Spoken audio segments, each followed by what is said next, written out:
This is Dr. Lou Sella, sport and performance psychologist. And in this video, we're going to talk about the differences between the zone dive in 11-man, 8-man, and 9-man football. You're going to notice there are not a lot of differences.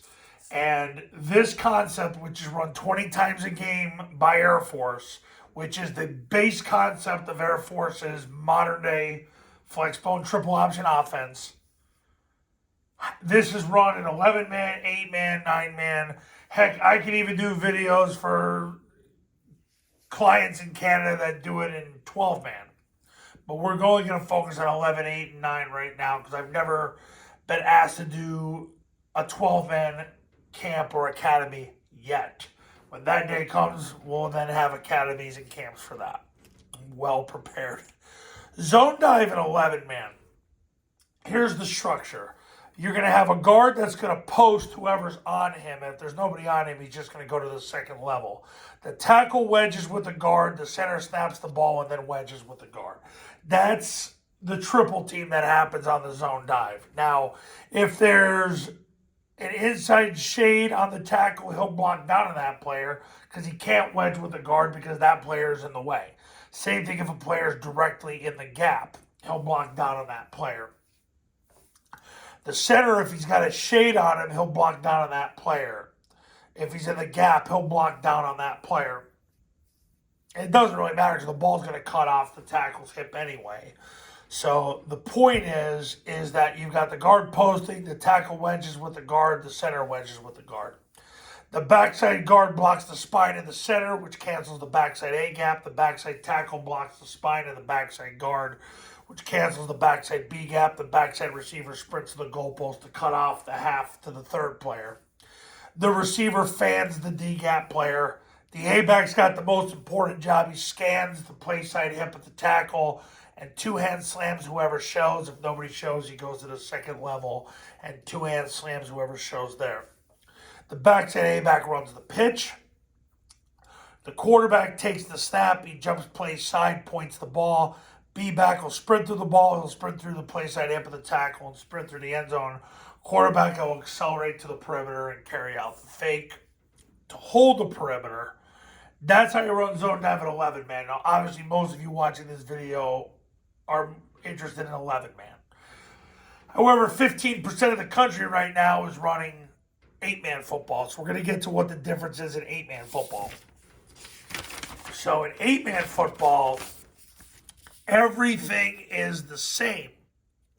The only difference is you don't have a second guy in the surface on the backside, a third guy in the surface on the backside, and an A-back on the backside. Now, you're going to say, well, Dr. Sella, doesn't that kind of tip off where you're going with the football? Okay, great. What did the defense do about it? Because it's like anything else. You have 1.5, 2.5 people on one side and 5.5 on the other side. So unless they have 6 or more to that side, you don't need to go away. If they do, they could say, well, we know they're going there, but what did they do about it? So if they actually do something about it and put 6 guys over there, then you just either run toss to the B-back or A-back toss, which is known as rocket toss, to that side. And then as soon as you get this guy who gets his right knee through the crotch of the widest guy, you're off to the races. So the only difference between zone dive and 11-man and 8-man is you don't have a backside second surface player, third surface player, and A-back. Not a big deal. You run it the same way in 8-man. And like I said, don't worry about, they know where we're going. What do they do about it? Did they actually do something to prevent it with physical action? Okay. So, and the one other question I get is, well, aren't you worried about if there's a guy right here, can he spike and hit the quarterback?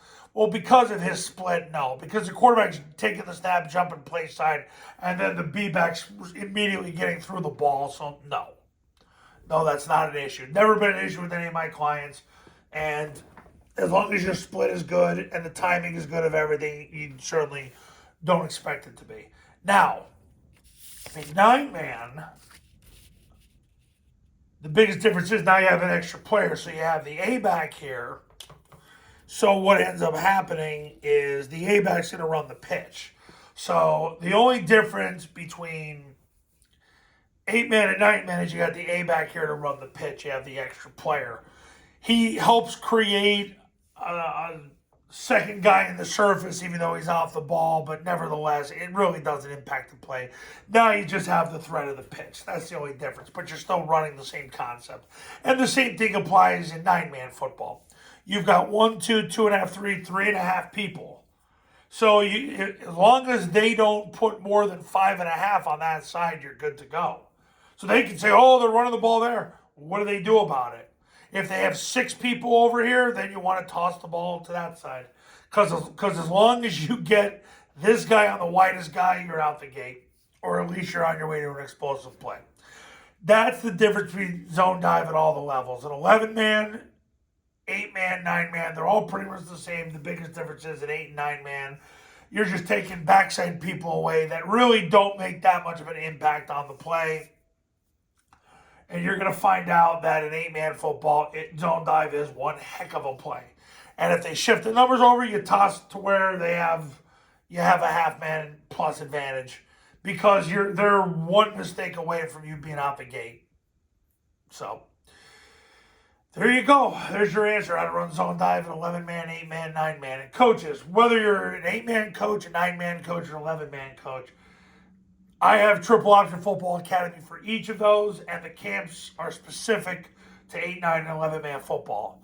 The camps start in 1997. You get the academy with it. The academy is $9.97. You get the academy for 2 years. Go to tripleoptionfootball.com to learn more. Go to tripleoptionfootball/testimonials where you can see all the success stories that have come from the camps and the academy all throughout the years. I've helped so many people win big, and I sure as heck can help you. So when you're ready, and it's like now's my time to win. It's time for my place at the table. If you know it's you, pick up the phone and give me a call right now. I'll see you in the next video. We'll talk soon.